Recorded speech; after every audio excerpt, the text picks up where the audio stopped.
So obviously, last week we spoke about, just in brief, we spoke about Yosef and the concept of finding the light, if anyone was here. We spoke in depth about the connection between Yosef and Chanukah. Maybe next week we'll go a little bit more in depth into the concept of Yosef and Chanukah. However, this week I wanted to focus in on a beautiful point. We spoke about Yosef.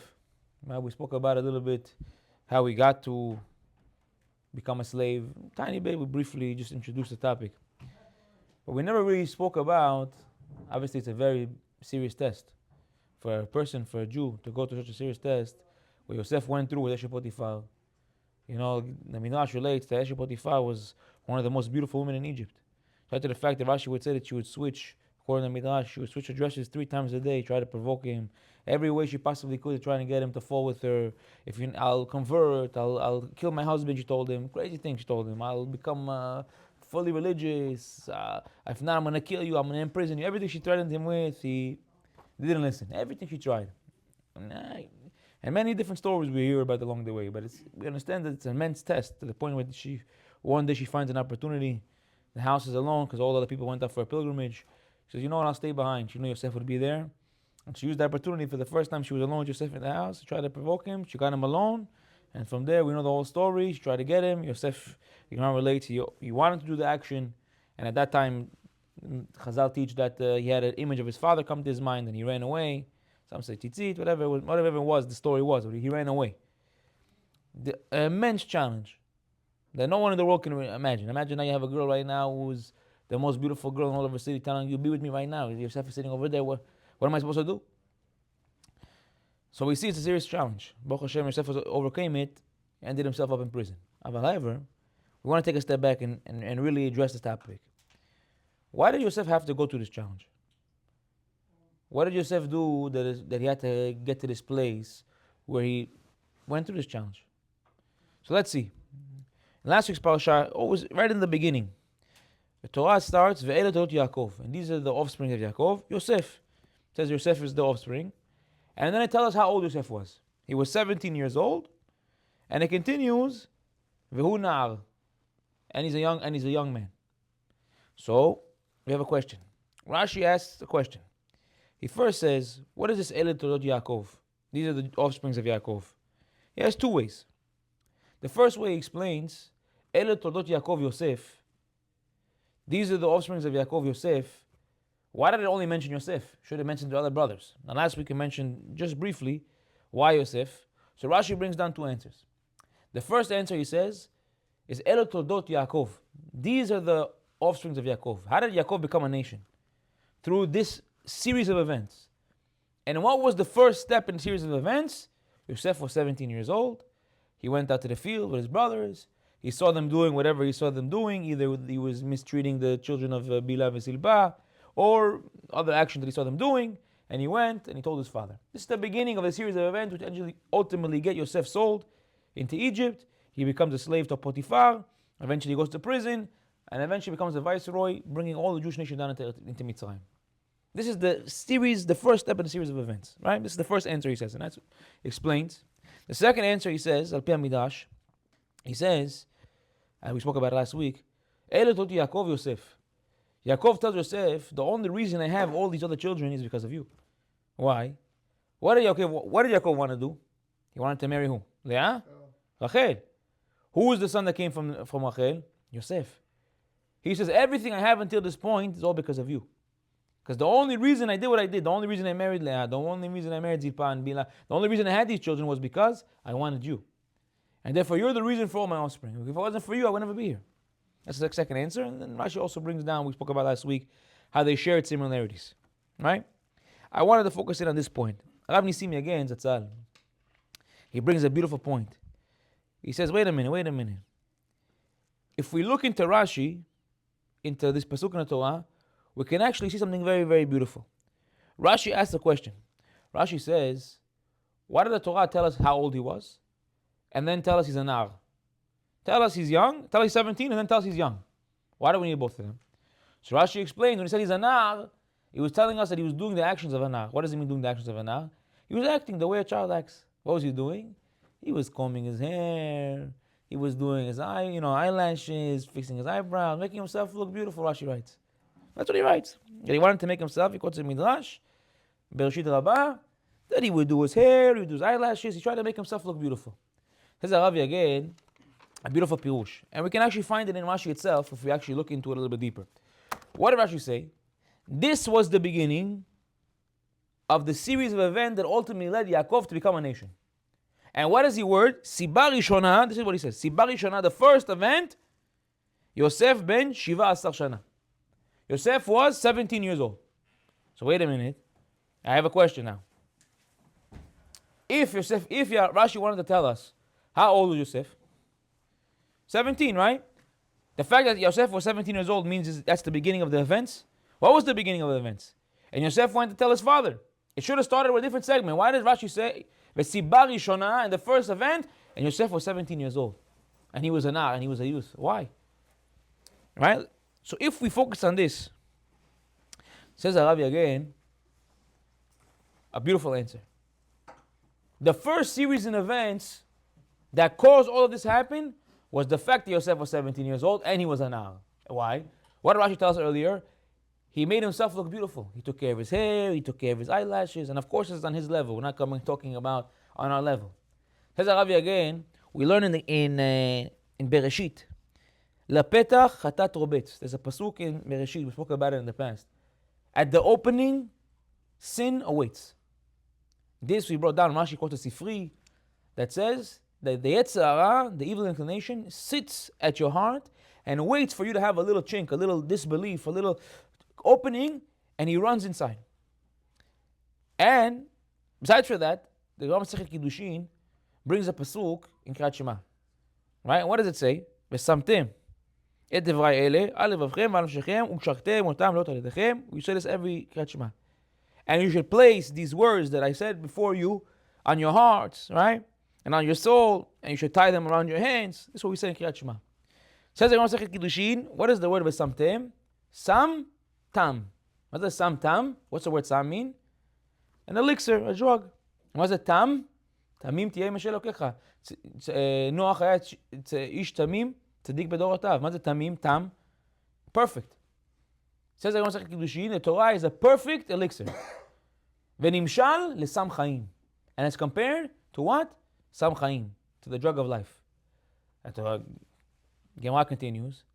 And Hashem says to the Jewish nation, Beni, my children, I created the Yetzer Hara, vebarati lo Torah tavlin. And I made for him an antidote, which is the Torah. If you are sick by the Torah, if you spend your time on the Torah, you'll never fall prey to his hands. And if God forbid you don't, you fall prey to his hands. Says Arabi again, when a person makes a petach in his heart, even it could be the smallest petach, the tiniest little opening, the Yetzer Hara is sitting over there waiting for a crack to come in and bring you down. Aki Dekach again says a story. He used to go every Shabbat at a person's house. One time the kid ran into him, he saw he had a little bit of a changed haircut. Of course, he had the piyot, but everything, but his haircut was a little bit different. He told the parents, what's going on over here? And the parents said, look, it's normally just, experimenting, trying out new hairstyles. Rav again didn't say anything. A few years later, unfortunately, the kid went completely off the derech. Something as small, even as a haircut. You give a tiny opening, as small as it was. Yosef HaTzadik. One of the only people in the Torah called a tzaddik is who? Yosef. Noach and Yosef. Two different people the Torah called a tzaddik. Moshe, they didn't call him a tzaddik. He didn't call him a righteous person. What did they call him? Ish Tamim, Even Ne'eman, Pel Daber Bo. Different words to describe Moshe Rabbeinu. But it didn't call him what? Tzaddik. Who is zochet to the name tzaddik? Yosef and Noach. Now obviously we know why tzaddik. Why a righteous person for Yosef and Noach? What was the interesting thing about Yosef and Noach? We know that Tzidkut, Yosef is what? What is his sphere? Every avot has a sphere. Avraham is Chesed, Gvura, Tiferet, Yesod, Hod. We have all the spherot, right? Which one is Keneged Yosef? Yesod. What's Yesod? The Brit Milah. This sphere of Sod, of what we call Sod in English, secrecy, is connected, it comes against Yosef HaTzadik. Why? Because Yosef was Shomer Tabrit. He kept himself. When? Imagine not yourself, you're a 17-year-old kid. You're not 70 years old. 17 years old. Pick you up from your parents' house, throw you into Las Vegas. You're walking around over now. What was Egypt back in the day? You think people were walking around modestly? Back in the day in Egypt, they were doing worse things than they're doing today. They were sleeping with animals, bestiality. You could possibly imagine. It was the worst place in the world. Potiphar, Torah calls him Potiphar. Later on, it calls him Potifara. What happened now? He changed his name.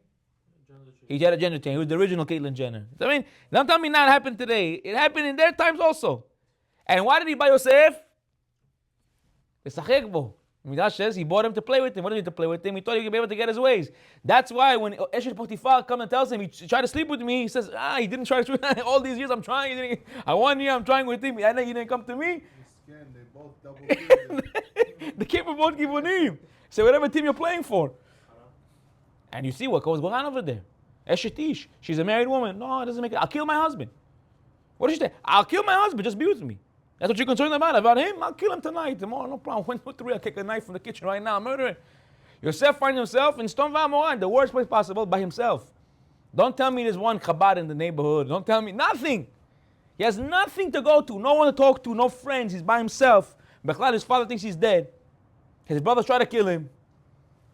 Man, imagine to yourself right now, you're a 17-year-old kid, your brother just tried to kill you. They're having a barbecue after they throw you into a pit. Then they sell you, you get into Egypt now, you get sold to this weirdo. You get sold to this weirdo now who's trying to seduce you. Him and his wife, Bonnie and Clyde, Dumb and Dumber, are coming at you every 2 minutes. You're sitting over there, you don't know what to do with your life. And you think to yourself, what? This is the where I got to? Ad lepo, this is where Hashem took me. Who's going with Hashem? To that point where he's coming with Hashem so deep that even over here when I'm alone, I have nobody here with Hashem. Anybody else in the world say, look, Chalas, HaKadosh Baruch Hu, I tried it your way, 17 years. What do? You threw me to Mitzrayim. You put me with Eshet Potiphar. Chalas, I did my part. You know, Chas v'shalom. But Yosef his power was immense. To overcome what he overcame. To be in a place, you know, the women who were so infatuated by him, Eshet Potiphar, the Rashi relates, her friends didn't believe her, so what did she do? She said, come to my house, no problem, come. You see for yourself.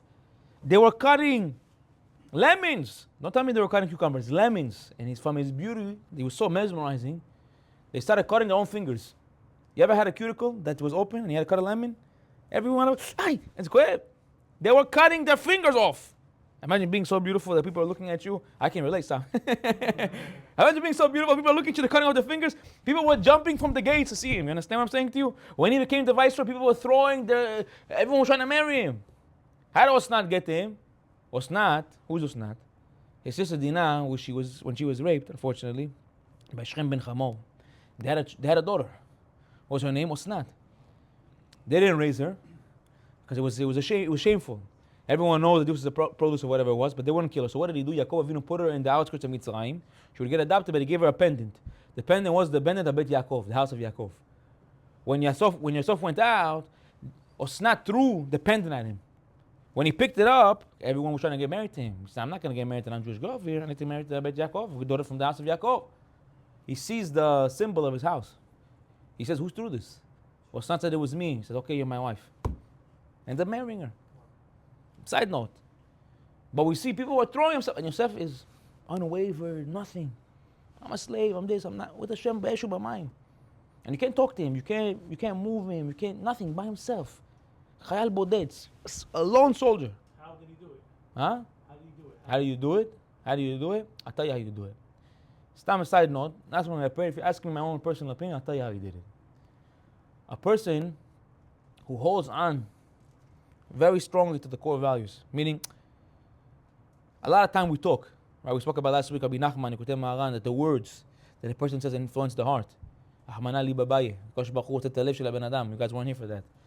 Rabbi Nachman says, Eikar, the most important thing is Rahmana li babaye, HaKadosh Baruch Hu hoteh et halev. It also comes down in the Zohar, we also see in the Gemara, that it says, Hashem wants your heart.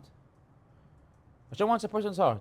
Rabbi Nachman says, how do you get to the place where the emunah reaches your heart? You do it with words. But words is not enough. You know, just today I was thinking to myself, a person who wants to, what's the most amazing character trait a person could ever have? Think about it for a second, I'll give you a moment. What's the most amazing, out of all the other character traits, what's the best one according to the Torah? If you could pick any character trait to be perfect in, which one would it be? Anava. Vaish Moshe, Anav Mikol Adam. And Moshe The highest prophet ever lived, the one who spoke Pe'el Daberbo, he spoke to Hashem face to face. Not in prophecies, not in dreams, not in visions. Face to face spoke to Hashem. What does the Torah testify in him? Veish Moshe anav mikol adam. Moshe was okay to reach the highest levels because he was anav. We also see who else was anav, who else had this attribute of humility? Avraham Avinu. Avraham Avinu comes out of a furnace. We spoke about it in the past, after Nimrod tried to kill him. And everyone thought he was a god. What did he say? Not me. Hashem Yitbarach. Yosef. I'm going to come back and forth a little bit. When Paro had a dream, in this week's Parashat, he has 2 dreams of the 7 cows and the 7 years of grain. For 2 years, you should know, Chazal teach, for 2 years he was having a dream. It wasn't like the day Yosef came out, he had a dream. Not according to the simple interpretation. Chazal teach every day he had a dream for 2 years. Every night. And he didn't just have 2 dreams, he had 3 dreams. First time he had 3 dreams. He had one of the 7 cows, the 7 fat cows coming up from the Nile, and then the 7 skinny cows, eating them and staying exactly the way they were. Same thing with the ears of grain, he didn't understand. And then V'hine Chalom, Chazal teach was that he's in Chalom. He had a 3rd dream, and Hashem showed him the interpretation. How do you know this? Chazal teach, for 2 years, he went to every astrologer, every necromancer, every wise man, every dream interpreter. For 2 years, he called everyone he could possibly can try to interpret his dream. And everyone came with their own interpretations. He said, no, that's not it. No, that's not it. How do you know what it is and what it isn't? Because Hashem already showed him what it was, and he was waiting for someone to come and spark the memory. Oh, you're right. I remember that. That wasn't my other dream. That's what the interpretation is. 2 years he's trying until Yosef comes. You imagine how 2 years people are waiting for you. All of a sudden you come up to the scene. People are waiting for you. We heard so much about you. You're the dream interpreter. And what does Yosef say?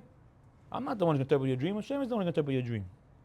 Anyone else in a situation, now imagine it's your job right now. Someone is calling you, telling you, I heard you the best cash advance guy. I heard you the best vape guy. I heard you the best construction worker. I heard you the best this. What are you going to say? Me? No, what am I? I'm nothing. Hashem does everything. I'm really nobody. No, you're going to say, I'm the best. You're right. I'm the good in my, I'm number 1 in my industry. Why? You want to sell a job? Yosef is not concerned about selling the job. Paro is calling you now. Where were you sitting now for 12 years in jail? Where, if you don't go do a good job, where are you going back to? To jail. Comes Yosef now. He's not trying to sell himself now. What do you do? Me? I don't interpret nothing. I never interpret anything in my life. Hashem is the one who interprets dreams. Now who's he telling this to? Mele, he's talking to a Jew, comes a guy kippah, tzitzit, Haredi, comes him yo, comes a dream, no problem, I hear. He's talking to freaking Paro. Paro! He's talking to the Pharaoh who made himself to be a god. We see what Moshe Rabbeinu, what did he used to do? He used to go at 3 o'clock in the morning to go use the bathroom in the Nile. So that no one would know. All day he wouldn't use the bathroom. He sit down over there, I'm not using the bathroom. Only 3 o'clock in the morning by the Nile. That's why the Chazal teach that when Moshe Rabbeinu would go out, when would he go? Early in the morning. What's early in the morning? Specifically when Paro was using the bathroom, he'd come to him and tell him, look, I know you're phony baloney. We all know you're phony baloney. You can come over here and fool everybody, don't use the bathroom, but I know you use the bathroom. So when would he come to him? When he's in the Nile, when he was using the bathroom. Man, you want to fake with everybody else. Paro made everyone in the world believe he's a god.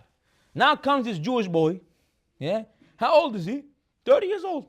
17 plus 1 in Potiphar's house plus 12 years. 18 plus 12, 30. 30 years old he gets to Paro's house. And he says, and God, what God? There's a God. I'm the God. No? What's Paul supposed to say? I'm God, no? Right? Maybe other gods in the world. You know what I'm saying? I'm not alone here. He also believed that the Nile was a God, and so on and so forth. What are you telling this to?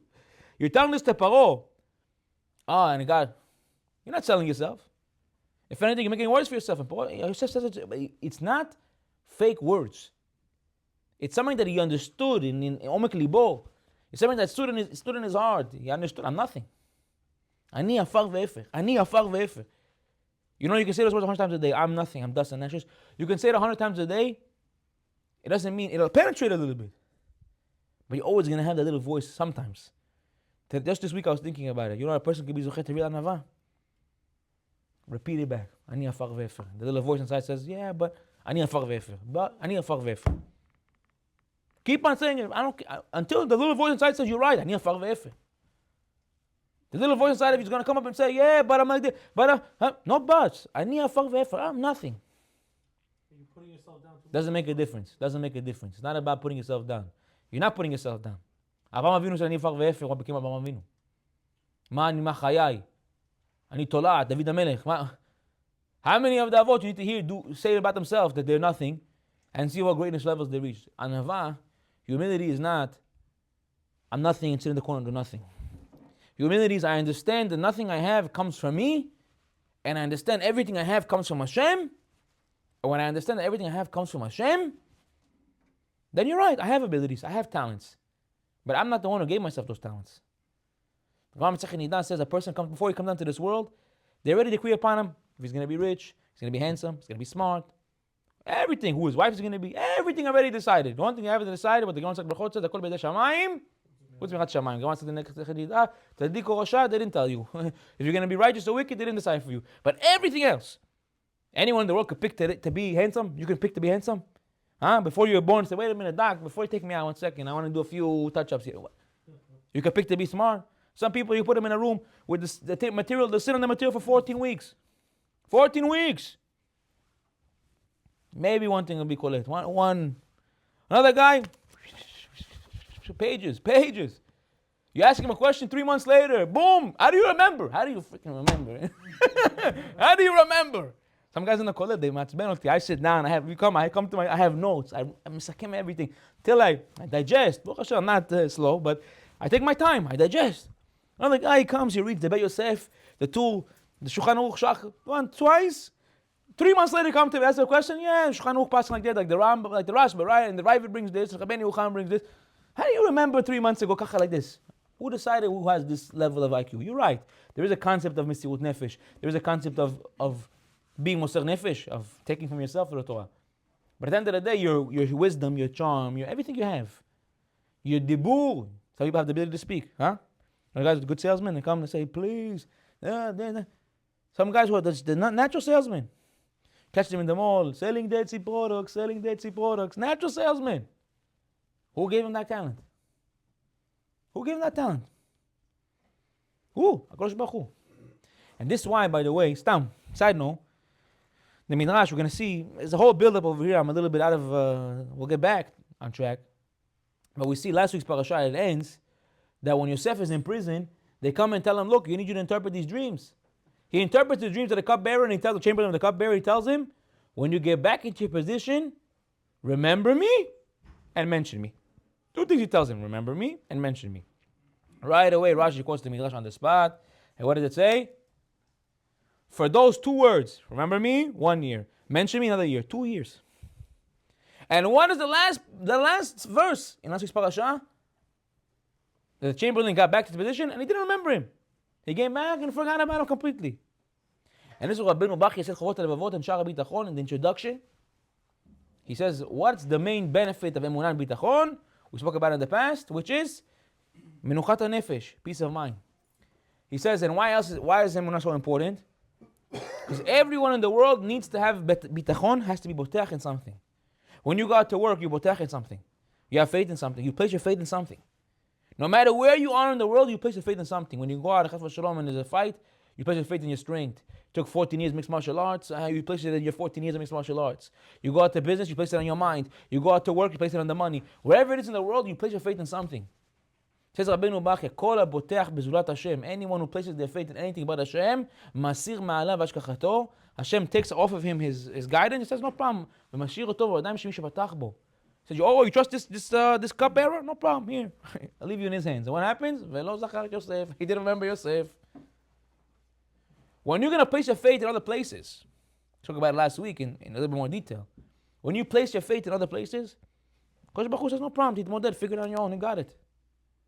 The Avot, why were they able to get to where they got to? Because they understood, you're right, I'm handsome, I'm charming, I'm this, I'm that, I'm strong, I'm gibor. But all of that's from Hashem.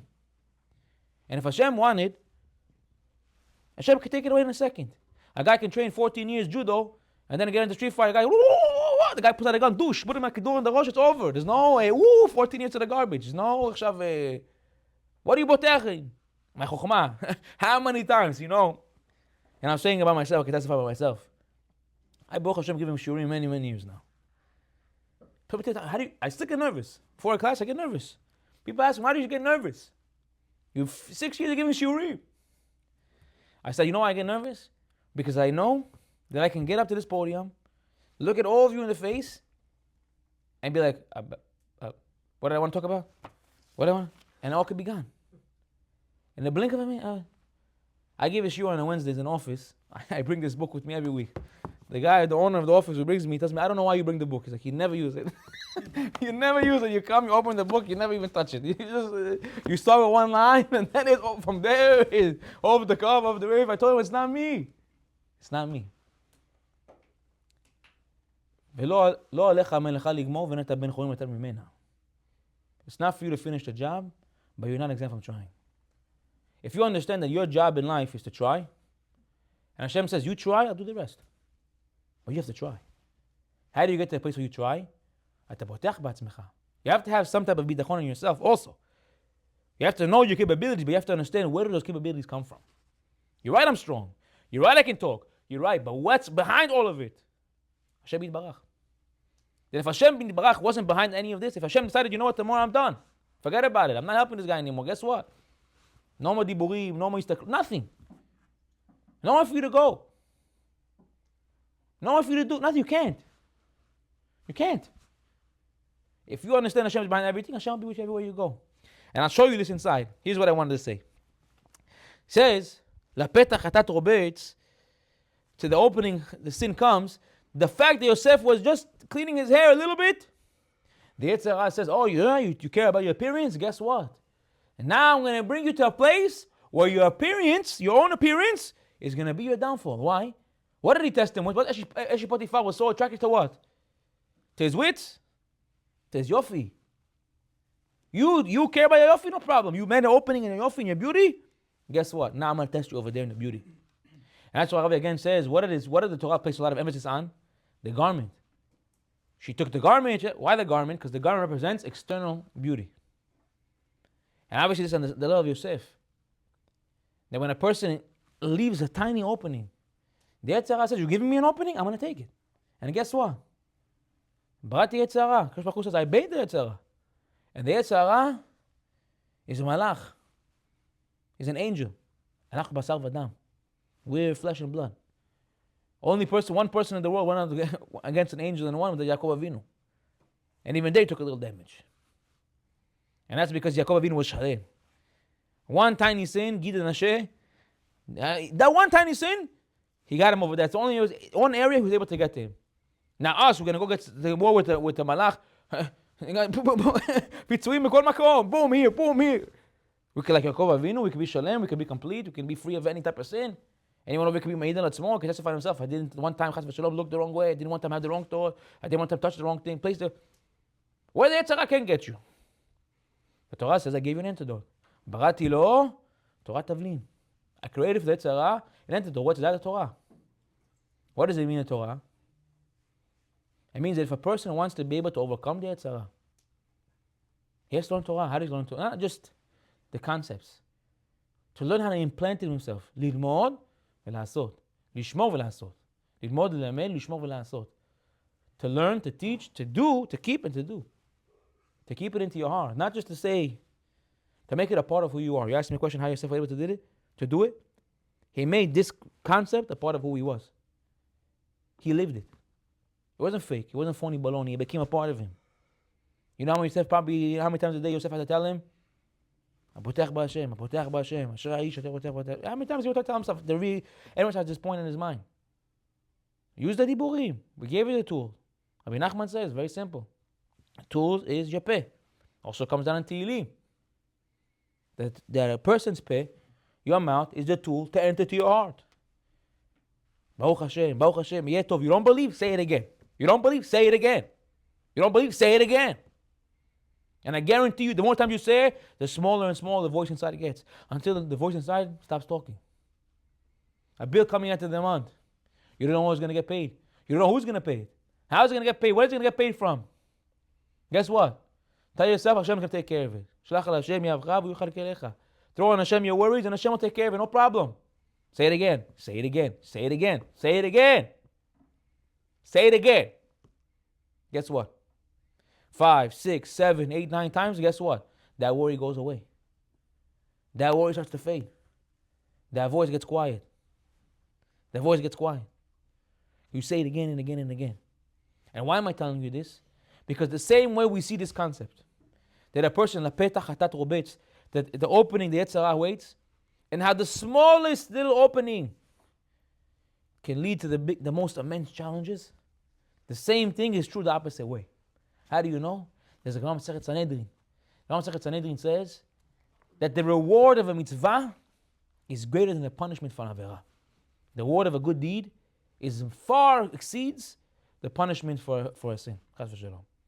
And therefore, if this is just what you get for doing a small petach, a tiny little petach, you get such an immense challenge for a tiny one, imagine what that same tiny opening could do with Hashem. To open your heart to Hashem Yitbarach and say, Hashem, I trust in you. I give him a little tiny opening. Guess what? Ftach li petach kechuto shel machat. And in different languages how it goes. You open the size of the eye of a needle. It could be Sharei Olam. It could be a different psukim. I saw different ma'amarim Mechei Chazal, how they bring it down. There's one in the Zohar, one in Shir Hashirim Rabbah. Different places they bring it down. But the concept is that if you open for Hashem something as small as what? The eye of a needle. Can you even look at the eye of a needle? Right now, I give you a needle. Can you look at it? Go as much as you want. Zoom, X zoom, not 2, +3, +4. Huh?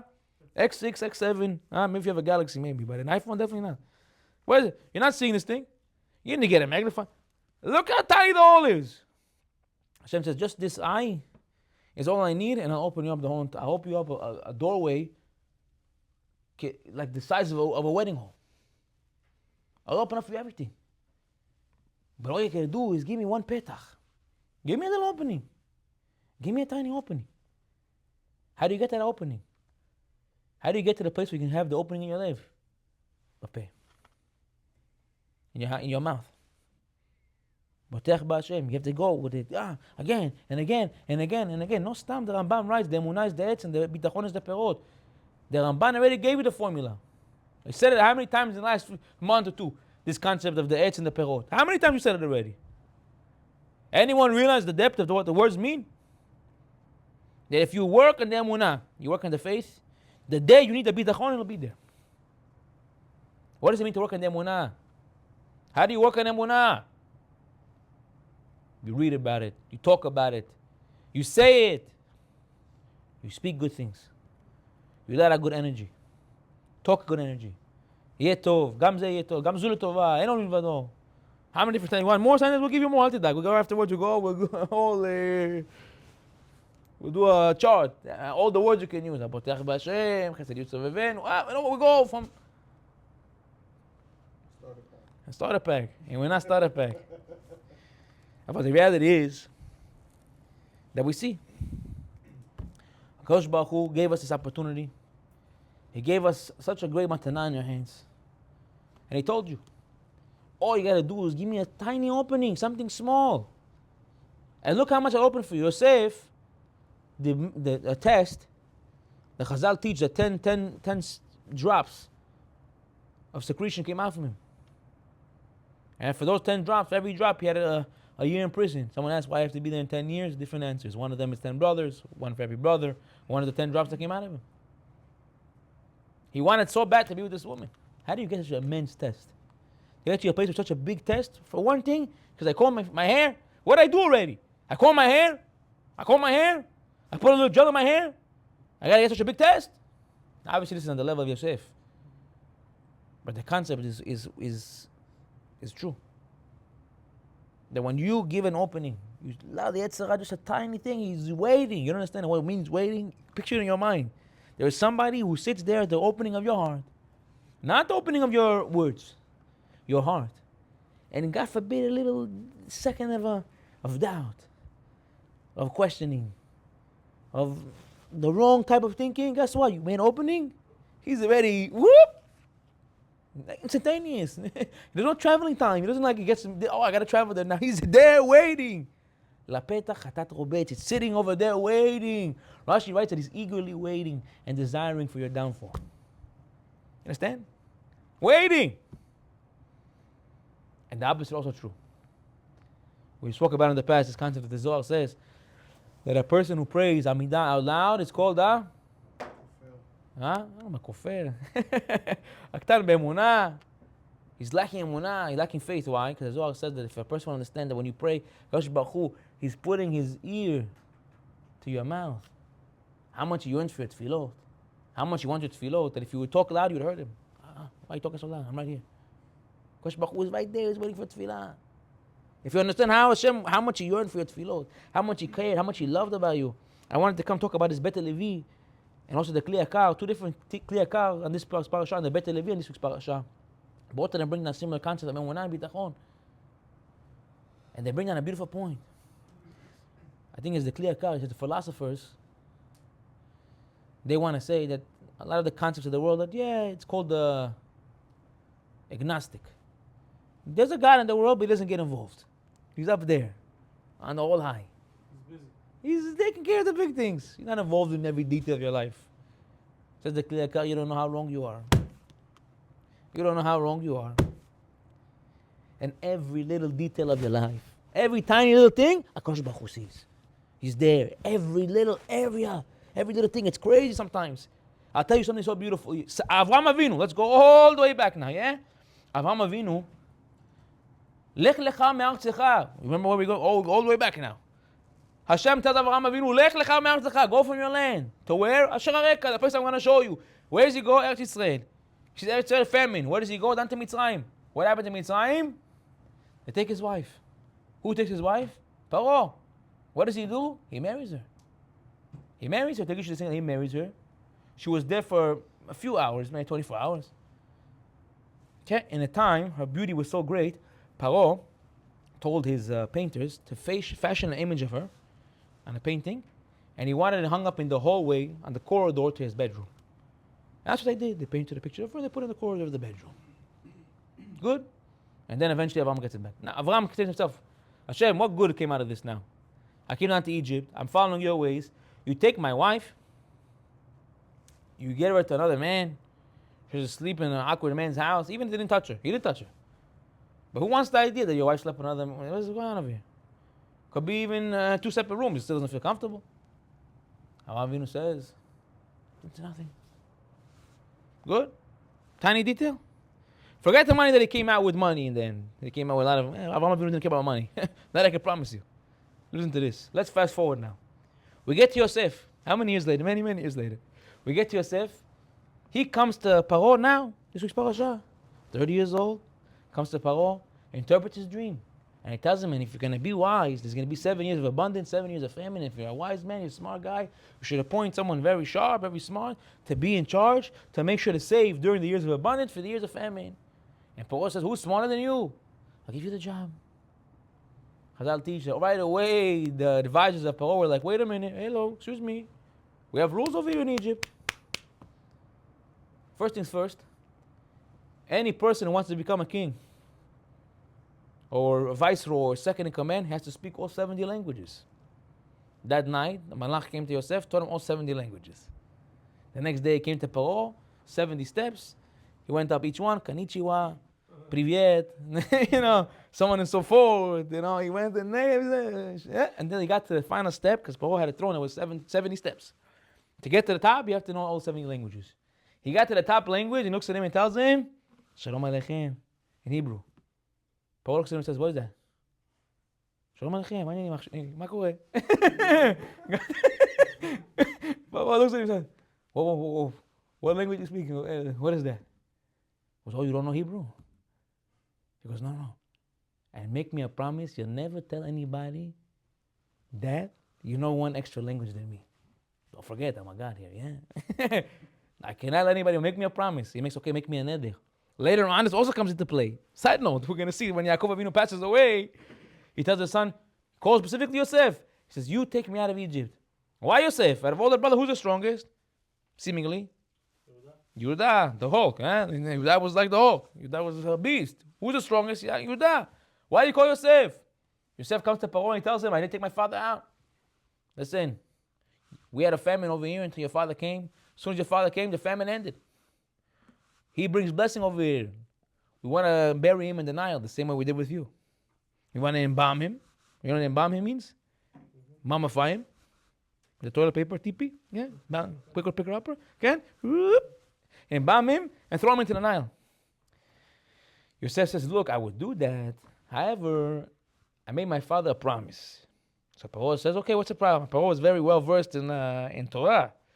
He tells him, what's the problem? You do halat darim. You nullify your vows. Go bring 3 dayanim right now. Bring 3 people sit down. Muturim lachem, muturim lachem, mechulim lachem, mechulim lachem. אין בעיה. Too quick, in 2 seconds will do for you. Get rid of it.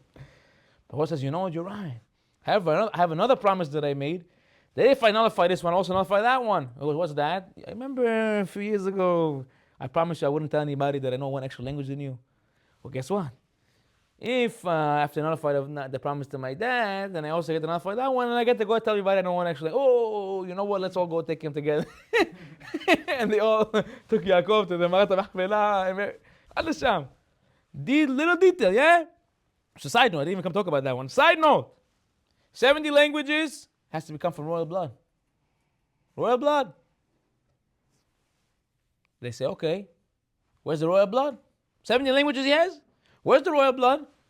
Or he says, oh, you don't know? Yalla, come to my room. Shows them in the corridor a picture of who? Sarah Imenu. Guess who this is, by the way? This is either my wife, ex-wife, or my great-grandfather's ex-wife. And guess who she is? She's the grandmother of Yosef. And now he has to become voice-roy. Huh? How many years later Kosh Baruch Hu is thinking down the line? How many years later Kosh Baruch Hu thinking down the line?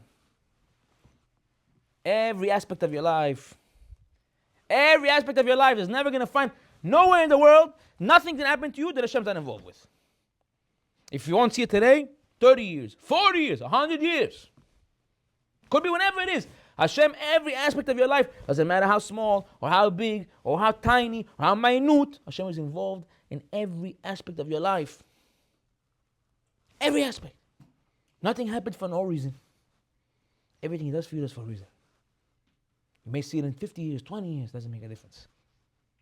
Everything Hashem is involved in, He's with you, everywhere you're going to go.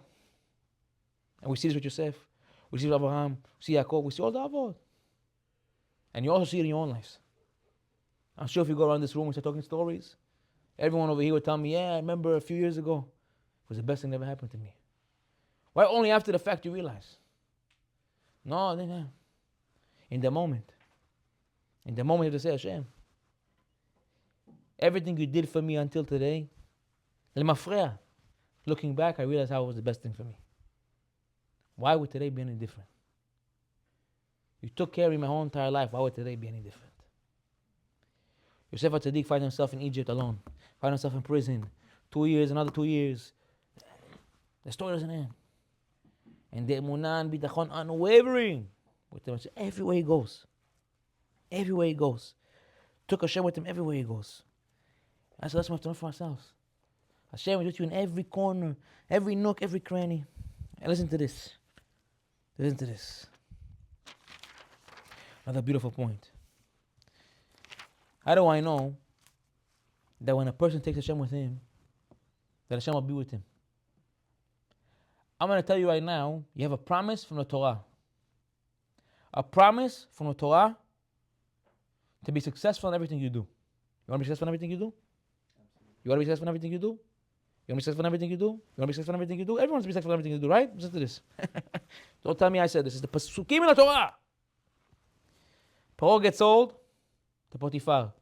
Comes to his house, and what does the Torah say? And Hashem was with Yosef, and he was the Ish Matzliach, and he became a successful person. And then it says, V'yira Adonav, and his master saw, Ki Hashem ito, v'kol asher hu oseh, Hashem matzliach beyado. And his master saw that what? That Hashem is with this person. And everything he does, Hashem gives success in his hands. Everything he does. Look at the Rashi. Listen to this Rashi. אל תגיד שאני אמרתי. Rashi quotes the Tanchuma, Ki Hashem ito. He quotes the words that Hashem is with him. And it says, don't think this means that Hashem was with him, literally. That's simple. The Torah doesn't even tell you he was with him. The Torah was with every single one of us. No big chidush. So what's the chidush? What's the novelty of this teaching? That Hashem was with him everywhere he went. You know what that means? Befiv. Hashem was with Yosef everywhere he went. Baruch Hashem, Baruch Hashem, Baruch Hashem, Baruch Hashem. Ad kidei kach, listen to this. The Midrash in Bereshit Rabbah says, what happened is that whenever Potiphar would give Yosef a command, he would tell him, right now I'm going to give you a little command. Yeah, no problem. He would see Yosef whispering to himself. said, what are you doing? You making a curse at me? What am I doing? Making a joke of me? Yosef said, no, God forbid, God forbid. I'm making a tefillah to Hashem that He be matzliach, that He give me success, that I'll be able to do the task that you've put upon me. And then Yosef would go and do it, he'd finish. And again, you see Yosef, what are you whispering about again? What problem with the whispering? He goes, no, I'm thanking Hashem for being with me and giving me success. Hashem haya ito b'fiv. Hashem was with him everywhere he went, in his mouth. And guess what? Take Hashem with you everywhere you go in your mouth. Torah tells you what you're going to be. Ish matzliach. You want to be ish matzliach? You want to be a successful person? Ish matzliach means a successful person. You want to be successful? V'matzliach. Look what the Torah says. Hu matzliach. Hashem, okay, v'kol asher hu oseh, Hashem matzliach beyado. And everything that he does, Hashem gives him success. Everything he touches. Success, success, success. How? How do you get it? Torah gave you the secret. What is it? That Hashem is with you everywhere you go. Hashem is with you everywhere you go. If you understand this concept, take Hashem with you everywhere you go. Everywhere you go. Guess what? Then you'll be matzliach. Then you have atzlacha. And it's beyond nature. Hashem has the ability to do things to you that are beyond nature. Last week, we spoke about the concept of finding the light. And Hashem's light. And finding the light. On Wednesday night, I gave a shiur. Anyone heard the video, heard the story for last week? But over here, I didn't see the story. One of the soldiers came to me afterwards. He told me, it's very interesting you spoke about the concept of seeing Hashem. In the shiur Emunah Bitachon, I spoke about understanding the signs that Hashem gives you. He told me, it's very interesting you talk about this topic. Very interesting you talk about this topic. He said, I was a volunteer soldier in the army. And I lost a few friends, unfortunately, on October 7th. And I lost a few friends, unfortunately, in volunteer services in the army. He says, me and my brother are in Gaza. I took it upon myself to pray. Start praying to Hashem. Took it upon myself and start putting on tefillin every day. Every day I want to put on tefillin. Yeah? One day I found myself 1 hour before sunset, meaning I only have an hour left. 1 hour before Shkia. To put on tefillin. And I'm fighting back with myself. Put it, don't put it. What is big deal one day? And where's this guy? Don't tell me he's in his apartment in Brooklyn, he's in Israel, and I don't know, Herzliya. Where's in Gaza? He's in Gaza. Fighting with himself back and forth, put tefillin, don't put tefillin. He says, you know what the Mishnah says? Mi hagibor kovesh et yitzro. Who is a strong person? A person who overcomes his will. He says, you know what, I'm going to do it. I took it upon myself, I'm going to do it. He goes, he put on tefillin. He says, I can't describe it. He says, usually I put on tefillin, 2-3 minutes, Kriyat Shema, take it off, it's it. He says, this day something fell over me. 40 minutes I got into that prayer. 40 minutes I'm sitting over there, I'm crying, I'm praying the most powerful prayer I've had in my entire life. That night I went back to the base. I went to sleep that night. I wake up in the morning to text on the phone, family group chat. My brother, who was in the north, was shot in the chest. 2 centimeters away from his trachea. 2 centimeters. And where did it hit? The vest that he was wearing, and saved his life. Guy writes in the chat, he says, I can't believe it. Yesterday, when my brother was on the field fighting, I was praying, and I can't describe it. It overcame me. I started crying. His uncle who's in the same group chat says, I don't believe it. Last night, I woke up in the middle of the night, and I also went into the strongest prayer I ever had, crying tears. He tells me, 2 centimeters away, taking my brother's life. And Baruch Hashem, in the end, he was okay. Cavalier, boom. He says another story. After this story, he says, okay, Baruch Hashem, now I see that Hashem's involved in my life. He was the leader of his platoon. And they were walking. And they had a destination to go to. They had to be there by a certain amount of time. He realized that, I don't know, something came over him. Tells his boys, you know what? Let's sit down over here and we're going to eat. I thought in his mind, sit down over here and we're going to eat. He said, no, we have to go. Don't worry, we sit down, we're going to eat. We'll continue after. They sit down. 20 minutes later, exactly the destination they were supposed to be, bombs drop. And none of them were there because out of nowhere you get a thought, you know what, let me stay over here. When a person starts to come towards Hashem, Kosh Baruch Hu will save you in ways you can never believe. A random thought, a random this, a random that. Sof ba'Hashem machshavat tchila. Every action starts in a thought. Where is the origination of a thought? What causes the thought to come to your mind? Hashem has the ability to save you, to do everything for you. But you have to know how to take Him with you everywhere you go. You want to be matzliach? You want to have success in everything you do? Befiv. It's in your mouth. And I wanted to focus in on one last thing. if you guys with me, the Bet Levi and the Torah. He quotes this Midrash, the Rashi quotes, and over there he says, the Midrash says that Yosef was 2 extra years in prison because he did an extra too much ishtadlut. He went too much effort. He shouldn't have told him, mention me, remember me. Remember me, mention me. Shouldn't have said those 2 things to him. He says like this. He asks a question on it. והנה באמת התורה התירה לאדם שישתדל בצורכי גופו. Really the Torah allowed a person to do ishtadlut for his body. Hey, why is he getting punished here? It says like this.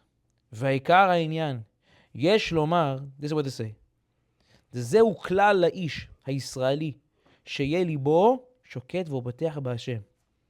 A very important concept, he says, for every Jew in the world, that he should always have his heart quiet and tranquility and botech b'Hashem, to know that Hashem is the one who's going to save him, and not to be poneh, not to place his faith in alilin, into other people, into wrong, to know that Yeshua comes from Hashem. Listen to this.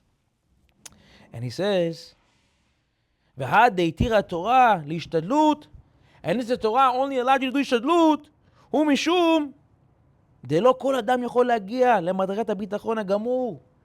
Because the Torah knew that for a person to get to this high level of emunah bitachon, to understand everything else from Hashem, it's not so necessarily possible.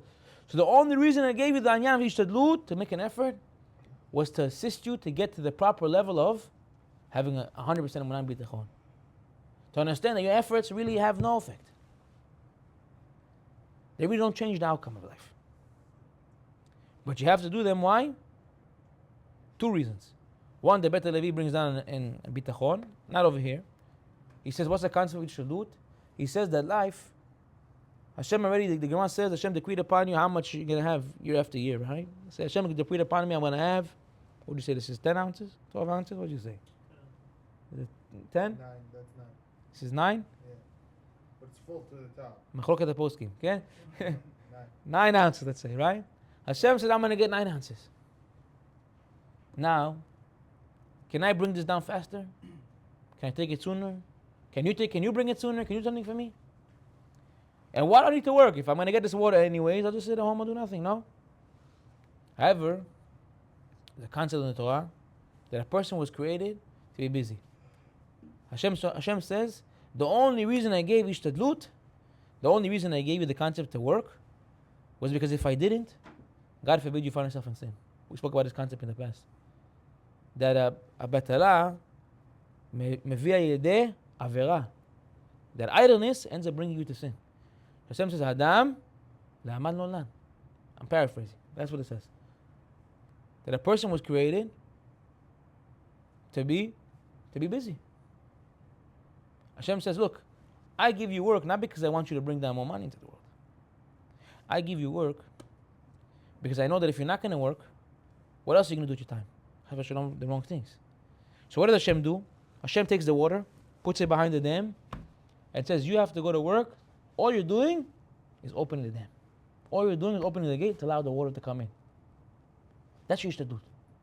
That's the work that you do. You're allowing the flow to come in when you're doing what you're doing. But you have to understand, it's a very difficult concept. Imagine now a guy works overtime now. He knows he gets paid $30 an hour. What do you mean? I work $30 an hour. It's my overtime. Or a person who thinks he's going to lie, he's going to cheat, he's going to steal. However, what's yours is going to be yours. It'll come down to you one way or another. Hashem lo chaser lo kivunim. Hashem doesn't have no shortnesses of avenues to bring it to you. You have to know and take it wholeheartedly into yourself.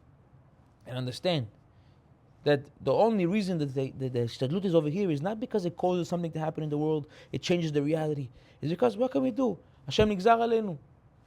Side note, he says over here that a person should pick a job that makes it easier for him to work Hashem. Not whatever is going to give him the most money.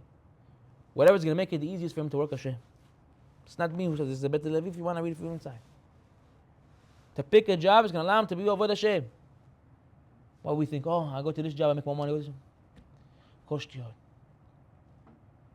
Hashem already decreed upon you what you're going to make. You have to believe it. You have to believe it. You want to be matzliach everywhere you go. This is the asod. No matter what job you're going to go to, you're going to be matzliach. How? Rashi already told us. It should always be, Hashem should always be with you, Bepe. Yosef was ish matzliach. You know why they call him ish matzliach?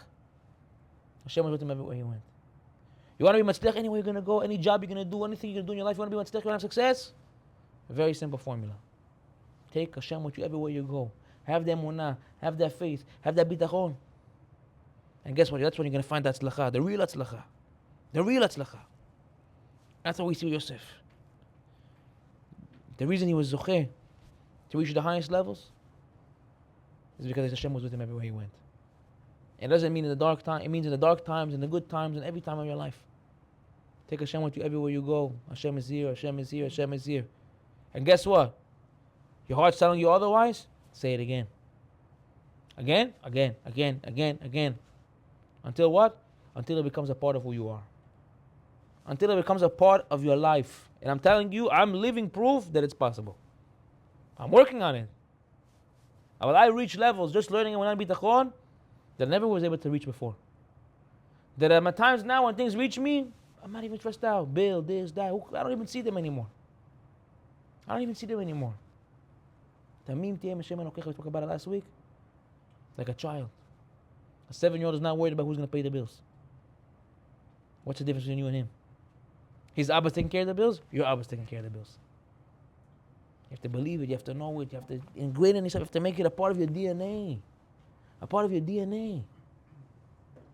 Part of your DNA, because it's already in there. You have to just pull it out. And don't stop. Lapetach chatat robetz. Sin is waiting at the opening of your heart, but also Hashem is waiting at the opening of your heart. And all it takes, one small petach.